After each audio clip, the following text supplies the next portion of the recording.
Chen Save Lama Rinpoche Dagin Chevo Beden Sholam Kajin Chemba Gonen Jesunti Koson Tonging Adron Sandosan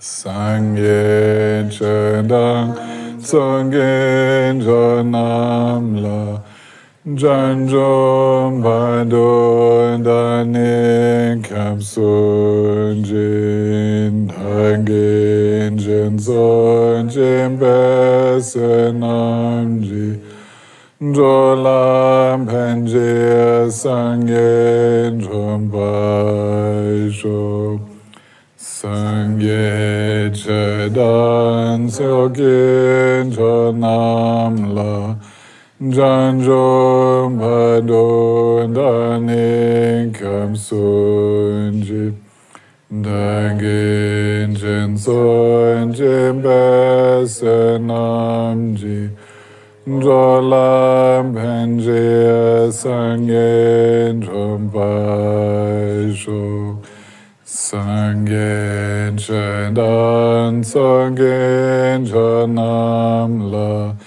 Janjom Badon Dani Kapsunji Dagin Jinson Jimbesenamji Jolam Penjir Sangye Jombaisho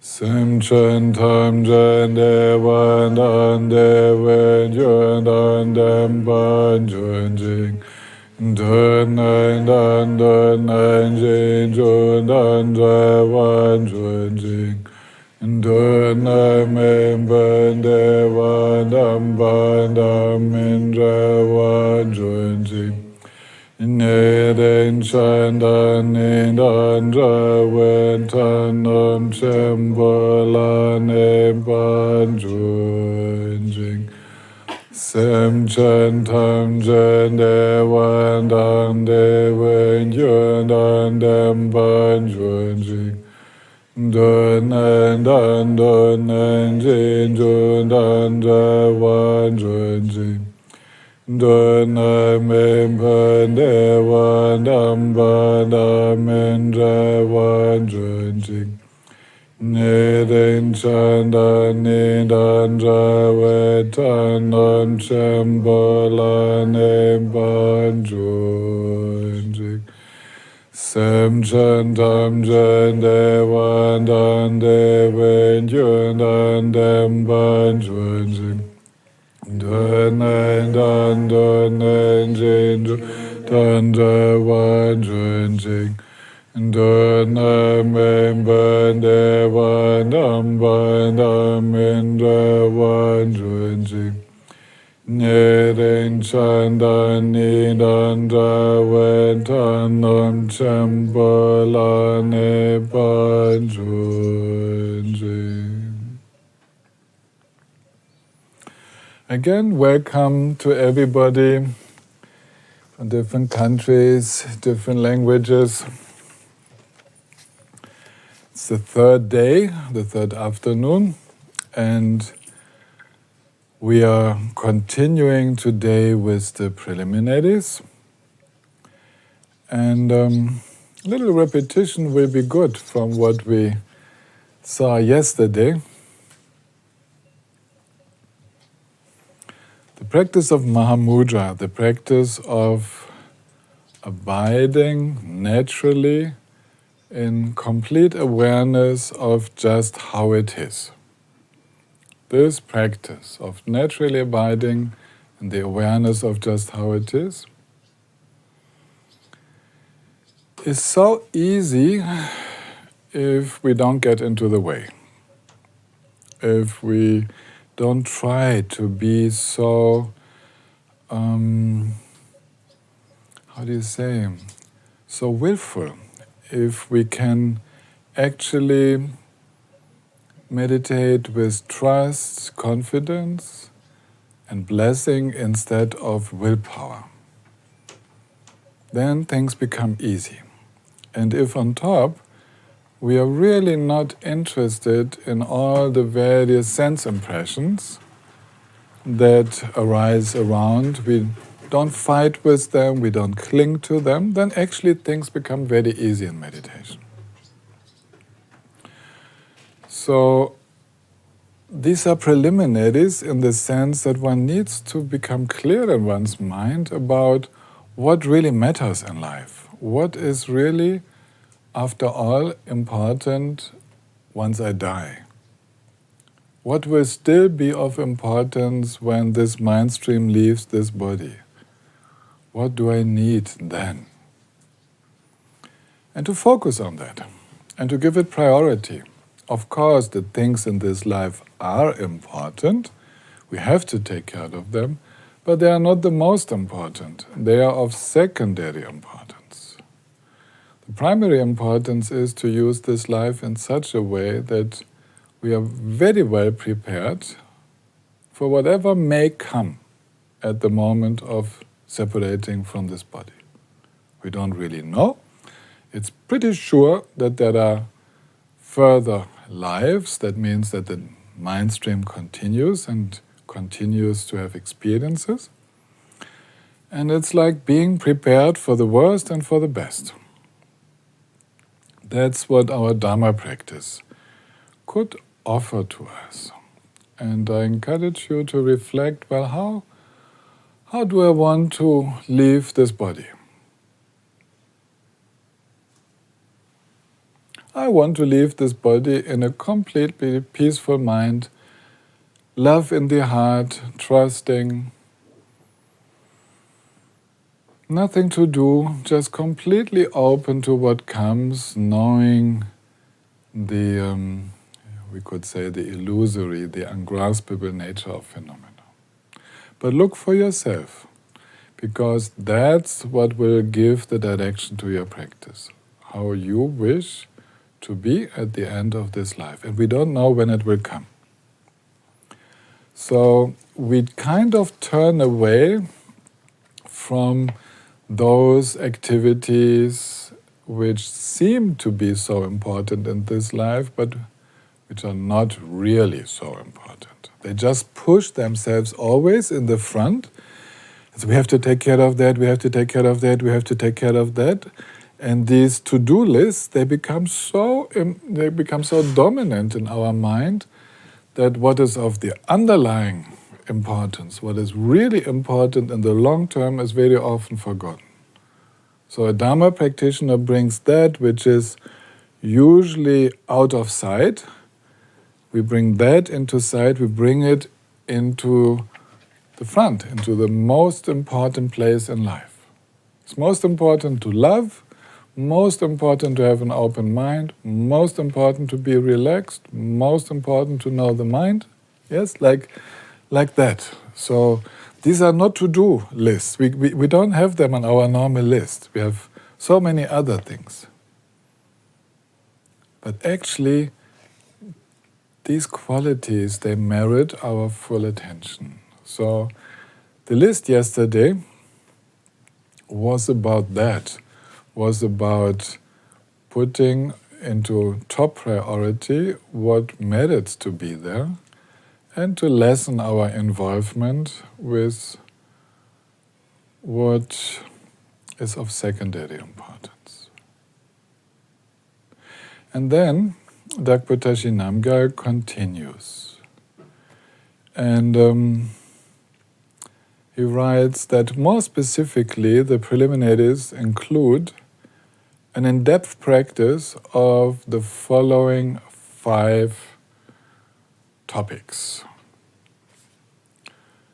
First one, contemplating the preciousness of our human birth, impermanence, the effect of our actions, how to avoid suffering, thus developing revulsion with our own samsaric tendencies, and a continuous sense of urgency. For those of you who know the teaching, you realize that he put into one single point the four thoughts which turn the mind towards Dharma practice, which turn the mind away from samsaric involvement. Of course, I have explained them in detail many times, but I won't skip over. I want us to contemplate them for a moment. So, when we say to contemplate how precious our human birth is, we are contemplating the very basic facts of life. That we are sitting here, able to understand the Dharma, having the time to understand the Dharma. There are teachers who share that wisdom with us, coming through the ages. There is a transmission lineage. So many favorable conditions come together. And these favorable conditions, they come down to very simple facts also, like I can breathe, I can see, I can hear. The body is healthy enough to still practice. Very basic. Even if I'm lying in a hospital bed, I still have a precious human life because I'm still able to practice. So this human birth is precious when it is used for these top priorities. It loses, so to speak, in value when it is used for senseless activities, meaningless activities. Then it is not put to good use. It is not really valued, and we waste our time. So every morning we start our practice with just saying thank you. Thank you. Wow, another day of practice. Isn't that great? Wherever we are in the world, doesn't matter. If we are at home, if we are in the mountains, if we are sitting in a train, doesn't matter where we are. Another possibility to practice awareness, loving awareness. And then this is connected with impermanence. This is the second of the four thoughts, which develops the sense of urgency. Knowing that this precious situation is not there for so long. Already 50 years old, already 60 years old, and soon life is gone. And we can't even be sure when we are 20 years old that we will live longer than those who are now 60. We are not sure. We never know who dies first. So it's really urgent to practice now before it is too late. So we have nothing to regret. I know all of you, or most of you, you're very much familiar with these thoughts, but it's so good to reflect on them again and again. Now, if this life is precious, this precious opportunity, if it is perhaps short, we might die soon, then what will I use it for? That's the reflection on karma. Which causes and conditions do I want to create now that will give good results? So what are the beneficial ways of thinking, communicating, and acting with the body that I wish to cultivate now? Because this is how I am the creator of my own life, how I shape my own life. And to help us with this reflection on our priorities, how I want to use body, speech, and mind, we reflect on where we can find true happiness, how we can avoid suffering. So we have decisions to take. We have decisions whether to continue in this way or whether to go that way, or there's a third possibility. And all these various possibilities, they each entail a different way of acting and will lead to different consequences. So where do I want to put my energy? What makes most sense in order to become truly happy and to share that with others? Like this, these four thoughts, preciousness, impermanence, action, and the contemplation of suffering and happiness, these four, they give us a very clear understanding of how I want to use this moment now, this day, this life. And then I do it. Okay? Then I do it. I don't wait. Otherwise, it's fruitless contemplation. So this contemplation has to be followed by action. We have to put into practice what we understand. And the first step of putting it into practice is the so-called taking of refuge. But actually it's, we are going, we are moving, we are going in that direction which we feel, which makes most sense. And that's the refuge. The direction which makes most sense, where we are sure that it makes sense, this is actually what we feel is our refuge. So we go there. All our thinking, communication, physical action is going in that direction. This is why it's called going for refuge. Okay, this is the second point in Dagpo Tashi Namgyal's list. Deeply going for refuge and arousing bodhicitta. I've talked a little bit about arousing bodhicitta already. Remember, it's, if we say it with a little bit more modern words, it's to say yes, to be in complete resonance with the universe. Not to have any corner anywhere in our perception which we would wall off. So we allow the sufferings of the universe to be known, to be that we are touched by them. We allow for all the joys and happiness of the universe to be felt. We open up. You know, traditionally we say we open up to the 6 realms. Actually, there's many more, so we open up to all realms of existence, to all aspects of existence. Bodhicitta means not to exclude a single being, not to exclude a single situation, to resonate, which is symbolized by feeling completely, compassionately what is there, and letting flow, full of love, whatever wants to answer to that situation.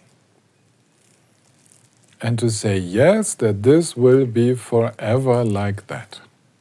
We don't know the future, but we say we will not make an exception. And this is very, very strong. If we have that attitude of basically not wanting to make an exception, then we will be motivated to work with those situations which are very challenging right now. We might not be able to be of great help in those challenging situations. We might even have to say, this is not for now but for later, but our motivation is to develop the capacity to work, to be of help in all these situations. So that's then what opens the path to complete awakening. It is complete because it includes all beings, all phenomena, all situations, and it is complete then when one has developed the complete freedom of mind to or of the heart, you can also say, to respond to those situations. That's called Buddhahood. Buddhahood is complete freedom, and you can say to be in the possession of the complete potential of our mind. All the capacities are freed to serve others. Nothing stops us to serve the situation. So this is bodhicitta. Now, you might be surprised that this is a preliminary of Mahamudra because it sounds so big. You might want to start a little bit smaller. Yes, it's like, but it only means to say yes. An unconditional yes. Whatever comes, I will work with it. Whatever comes, I will find ways to open my heart. If I can't do it now, I will do it later. But I will not exclude a single situation. So that's actually very basic, because Mahamudra is about that. Mahamudra is about knowing the nature of all phenomena. So if we start excluding phenomena, excluding whole living beings, how we will ever reach the understanding of all phenomena? And on top, if we understand the nature of phenomena, we are not scared anymore. Because we understand that there is no self, no I who has to do the journey. We understand that illusions, fears, emotions, they liberate themselves. So we only have to encourage the self-liberating process in this universe. We don't have to do anything. Just encourage.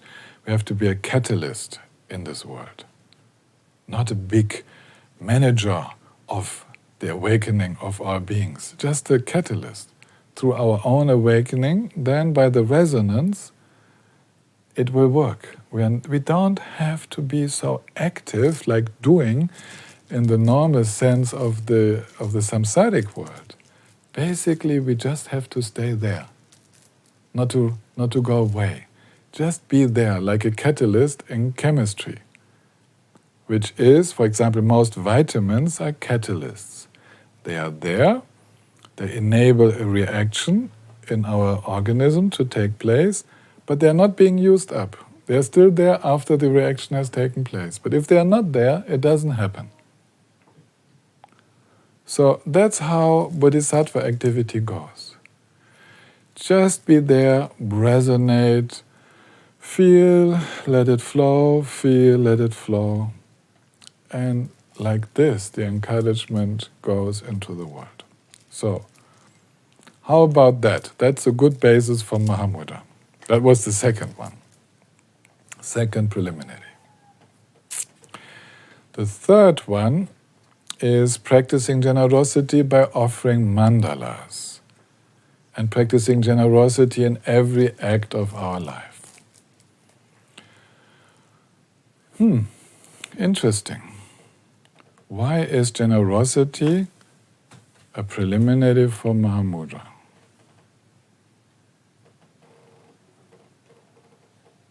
Well, generosity is love.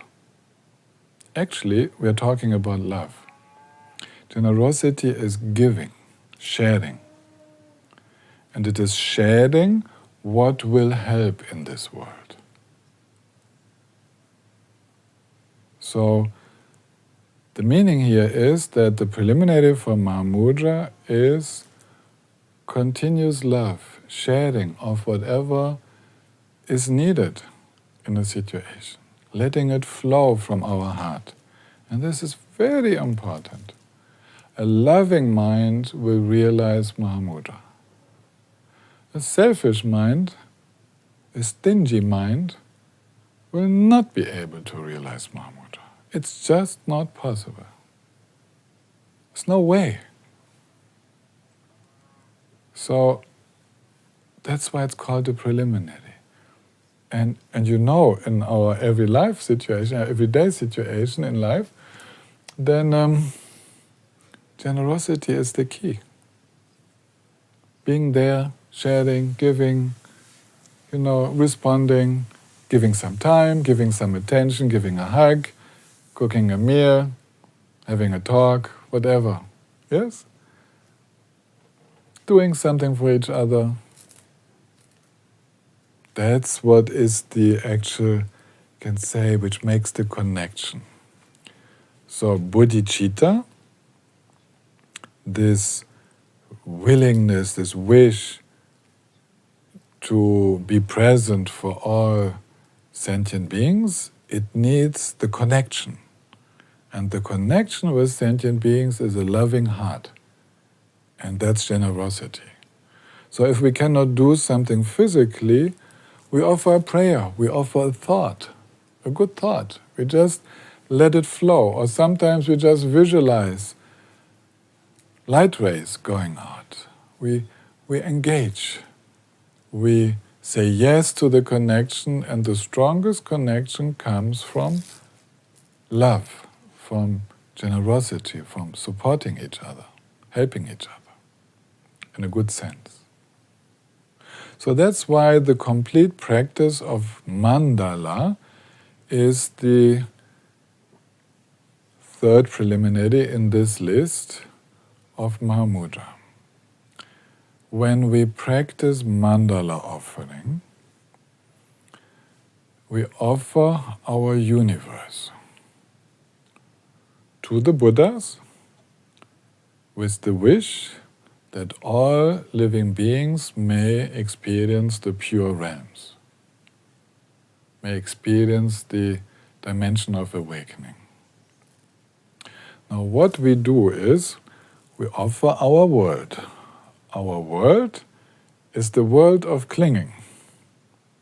Me in the center, and everything that belongs to me, every body that belongs and everything that belongs to me this is my universe. Everything I know, all my experiences, my biography, my knowledge, my potential, all of that.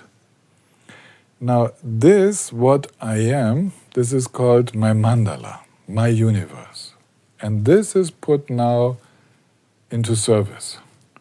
It is symbolically used as an offering. It transforms into a pure offering. We make it completely pure by the blessing of the Buddhas and by opening for that dimension of non-clinging. You know, blessing of the Buddha sounds so religious, but we open up in this process of not clinging, and here it is, completely pure. Because the only thing impure is thinking that these things and people and capacities are mine. That's the only thing impure. The moment we offer them, actually we enter already the pure realm. So generosity makes us enter that purity of the heart. The traditional visualization is a central mountain with 4 continents. Now, the symbolic meaning is the central mountain is my torso. Indra's palace on top is my head. The 4 continents are my 4 extremities, the 2 arms and the 2 legs. Basically, I'm making an offering of myself to all sentient beings. So mandala offering leaves us with a feeling that actually we don't belong to ourselves anymore. We belong to all sentient beings. It's a deep bodhicitta practice. And that helps so much for meditation, because we meditate in the sense of love, of giving, of sharing. We are not striving for a personal benefit only for me. We are in the spirit of sharing, and that's a different style of meditation. We just allow the generosity to flow out.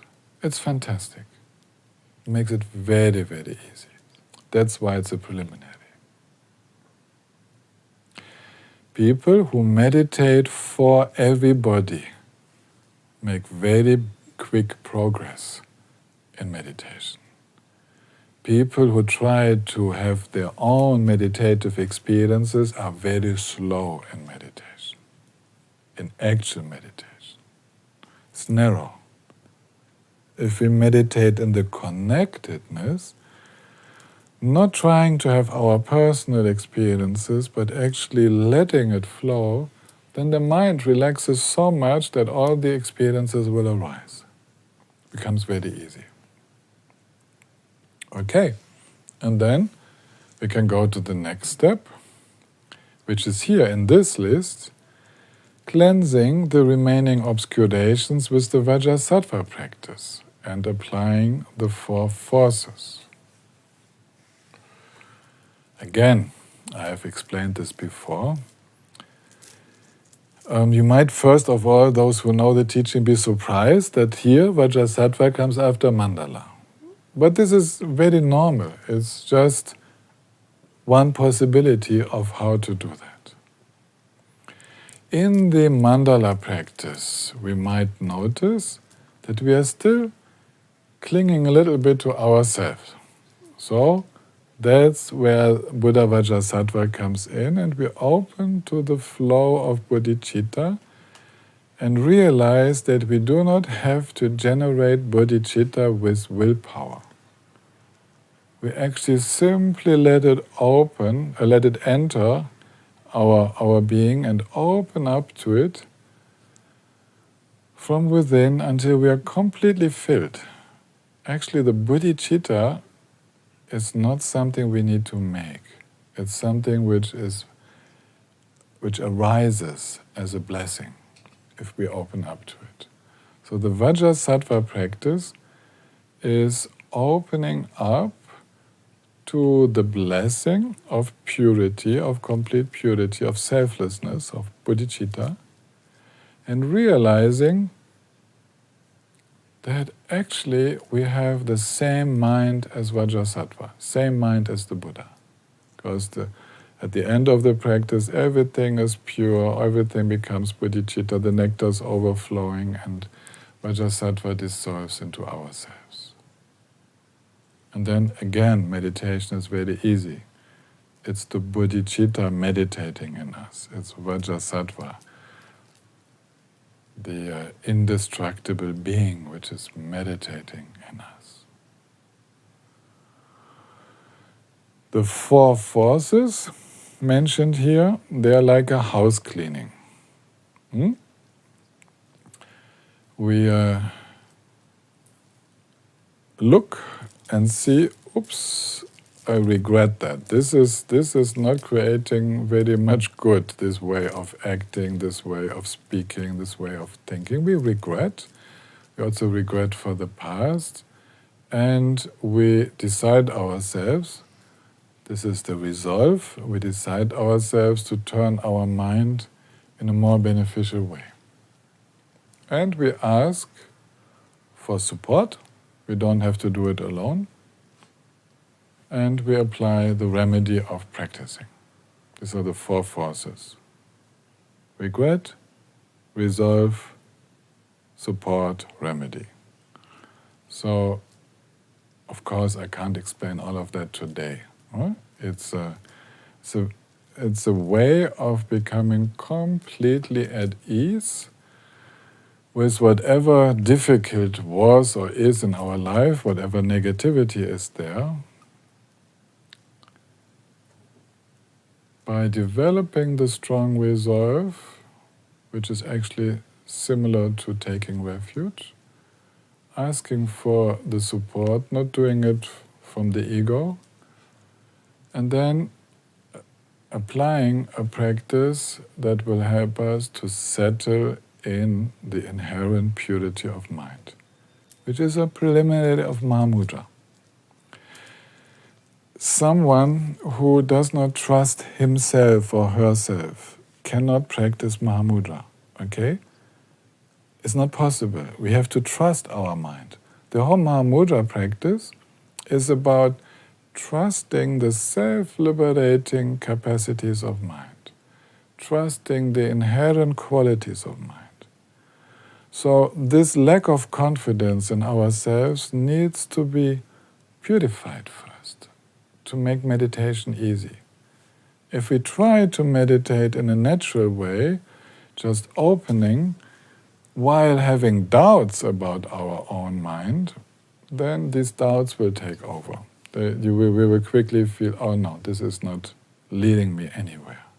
How could it work? My mind is bad. If you want to say Christian words, I'm a sinner. I'm a bad person. Basically, I'm afraid of what will show if I relax. So I don't trust relaxation. I'm afraid of relaxation. Not trusting one's own mind means that one does not trust relaxation. One is afraid of what will happen if the mind opens, if there's no more control. So this Vajrasattva practice actually gives us a chance to open in a gradual way. We open with all the various things, the various emotions in our life, the various situations which have gone wrong. We make a house cleaning of everything in the past and in the present where we have been ego-centered. And we bring our awareness in there and we let the bodhicitta enter into those situations. And we make the experience that it all opens up, that it's all okay, that there is nothing to run away from. And this is a necessary preliminary for Mahamudra, not to run away from anything. To work with all phenomena, to work with everything arising in mind. Not turning our awareness away, our attention away, but staying in the full experience of what is until we realize its very nature. So you can see this makes sense. It makes absolute sense to go through these preliminaries, but of course, one needs to practice them with this deep approach of knowing that while we are practicing the preliminaries, we are already practicing Mahamudra. We are actually eliminating obstacles to the Mahamudra practice.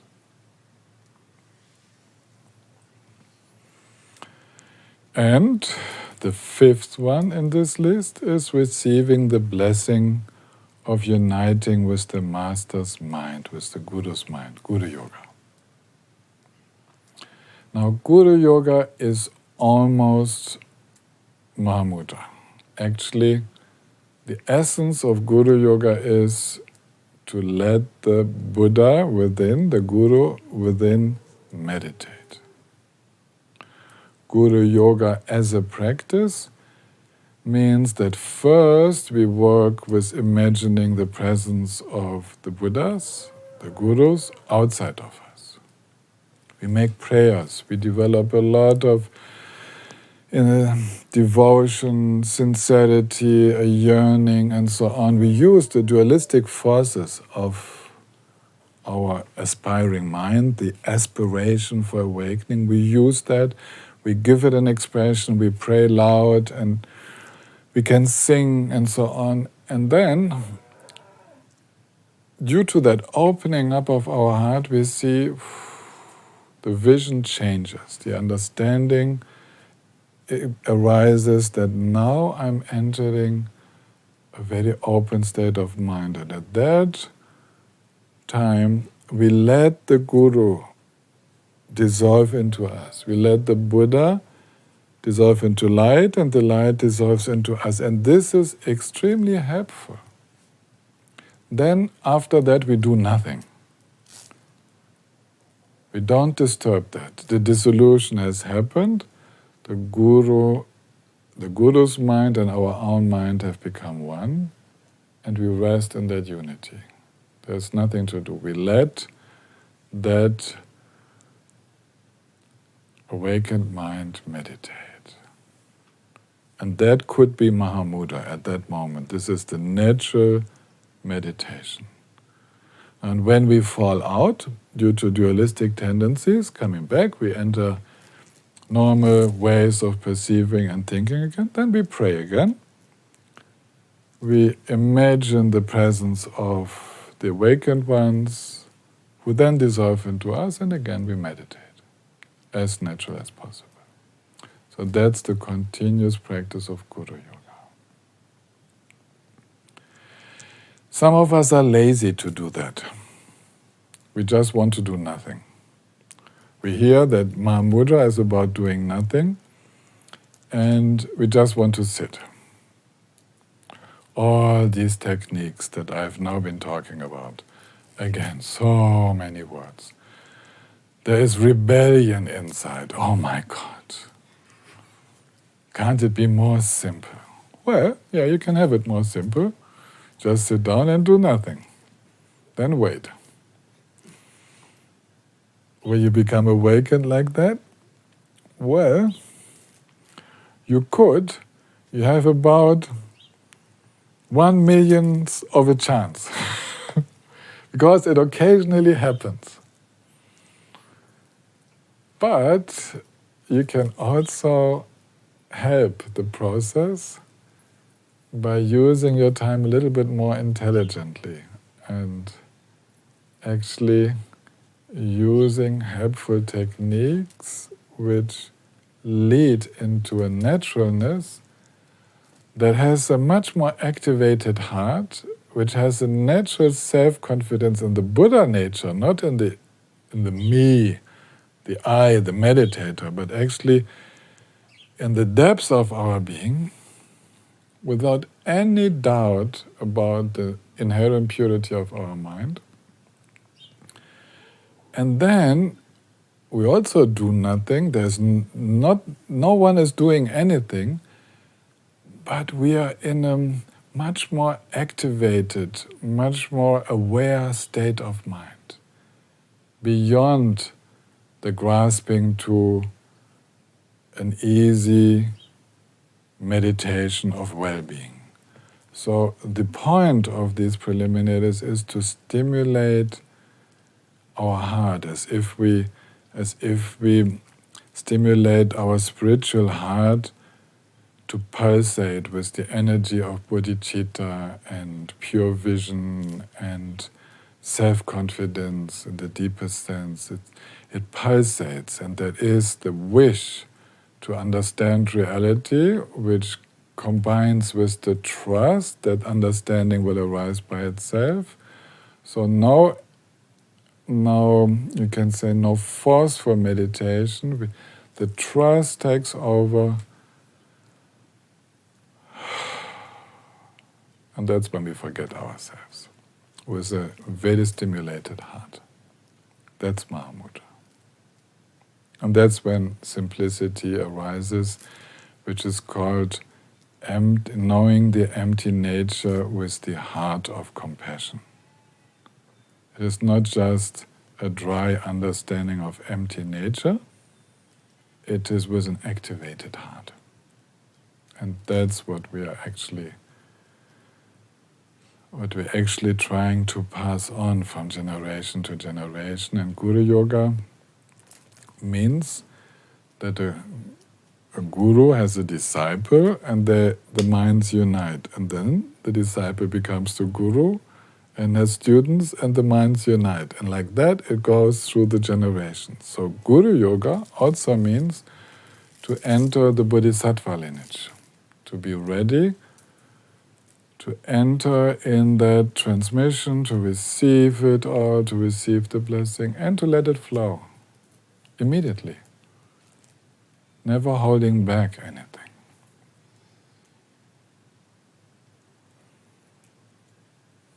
Okay, these were the 5 more specific preliminaries. And of course, you're welcome to ask questions. You can write them later on in the break into the chat, or we can find ways that you can express them yourself. But let's meditate now.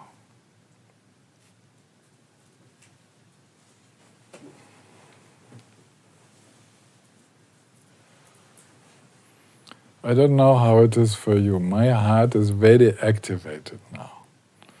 My heart is very ready for meditation. So I don't know if you could follow the process. But to put it in very few words, now allow the Guru, the inner Guru, to meditate. Let's not meditate. We don't meditate. The Guru does the job. Buddha nature does the job. So let's trust that.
When we say let the Guru meditate,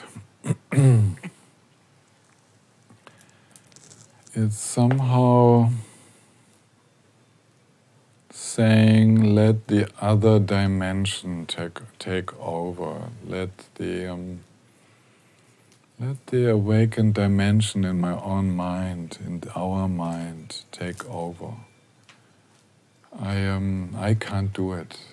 The me, the I, just knows enough to get out of the way, to not be on the brakes. So, trusting one's own mind that if it relaxes, it will become more and more clear and will understand more and more. The only thing we have to be aware is that dullness is not relaxation. Dullness is a subtle form of clinging. When the mind is truly relaxed, then it becomes clear, spacious, warm, receptive, and can understand all things. When there is still a little control, a little clinging, then this limits the capacities of our mind. So what we wish to say is, when we say let the Guru meditate, is to let go of that self-control and to let the awakened qualities of mind take the lead.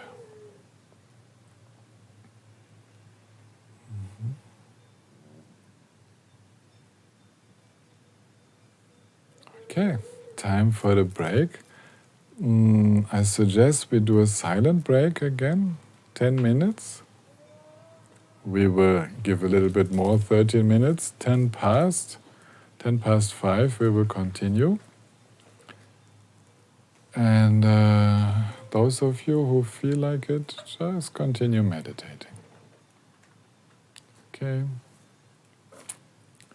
See you then in a short moment.